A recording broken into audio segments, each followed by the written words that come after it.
مختصر چھوٹی سی حدیث، طبرانی اور ابو داود،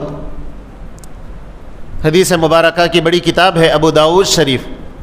تو یہ حدیث مبارکہ طبرانی اور ابو داود میں ہے کہ جو بندہ صبح و شام 7 مرتبہ اگر اس حدیث کو پڑھتا ہے، کتنے مرتبہ پڑھنا ہے؟ 7 مرتبہ صبح و شام پڑھتا ہے، اللہم اجرنی من النار. الفاظ تو بہت مختصر ہو گئی، بس اتنی ہی حدیث، اللہم اجرنی من النار سب بول سکتے ہیں، آسان الفاظ ہے، اللہم اجرنی من النار. لیکن صبح اور شام 7 مرتبہ پڑھنا ہے. نماز کی عادت ہے، فجر کی نماز کے بعد 7 مرتبہ پڑھ لیا، مغرب کے بعد 7 مرتبہ پڑھ لیا.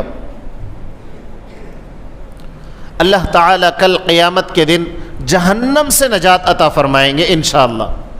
اس حدیث مبارکہ کی فضیلت یہ بیان کی گئی کہ اللہ تعالیٰ جہنم سے اس کو نجات عطا فرمائیں گے. کون نہیں چاہتا جہنم سے بچنا؟ ہر ایک کی دلی یہ تمنا، یہ خواہش ہے کہ کسی طرح میں جہنم سے بچ جاؤں اور جنت میں چلا جاؤں.